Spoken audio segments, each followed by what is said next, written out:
Britain is leaving the European Union, and there can be no turning back.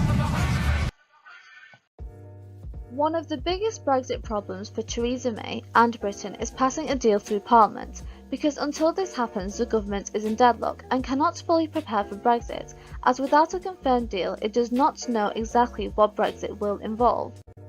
To model this problem, I will assume there are two players involved in the internal negotiations, Theresa May and Jacob Rees-Mogg.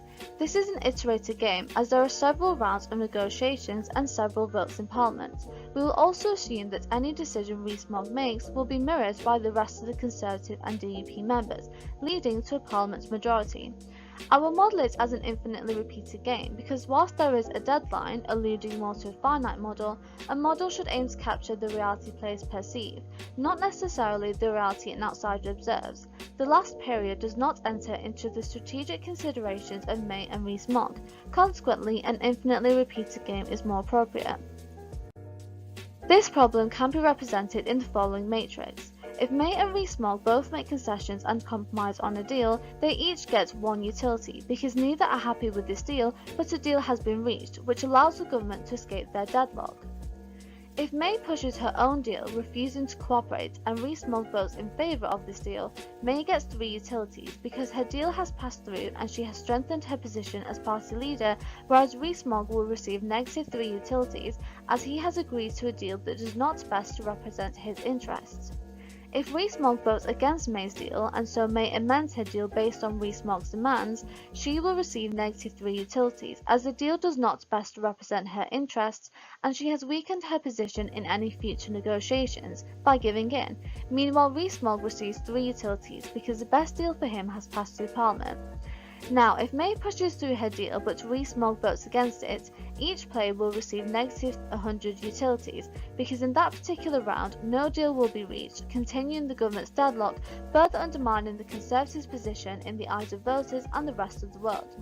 There are 2 pure strategy Nash equilibria.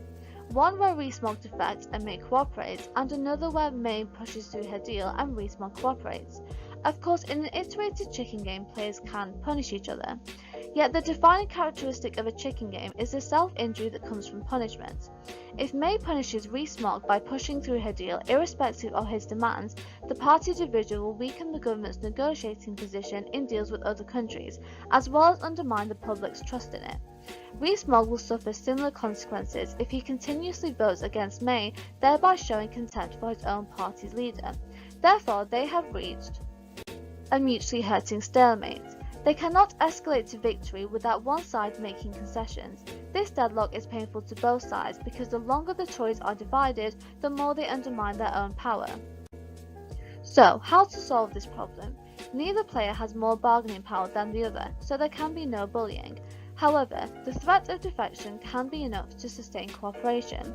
A no-deal Brexit is presumably not desirable for either player. So if May can make a credible threat that she would rather go ahead with a no-deal Brexit than make concessions on her own deal, Rees-Mogg will have no choice but to cooperate.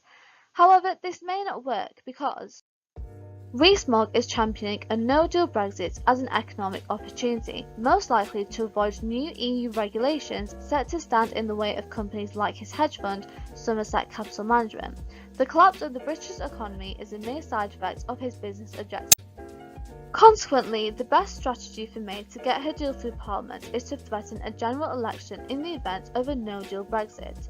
Labour and Conservatives are head-to-head in the polls, so it's not guaranteed that the Conservatives can win, and given that Conservatives would do literally anything to stay in power, including bribe the DUP, this threat would be enough to guarantee Rees-Mogg's cooperation, as it means he will do anything to avoid a no-deal Brexit and the subsequent general election, successfully enabling May to pass her deal through Parliament, moving Brexit preparations forward. So, what lessons can we learn from this?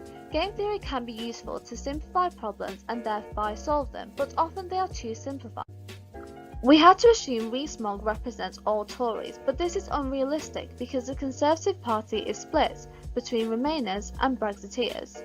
Even if one was to model this game by allocating Conservatives into these categories, it would be impossible to account for the vested interests and biases of all Conservative members to realistically construct a game and all its outcomes. There is also the issue of the EU. Even if May and Rees-Mogg come to a new deal that suits them both, there is no guarantee it will be accepted by the EU. This demonstrates the pitfalls of game theory.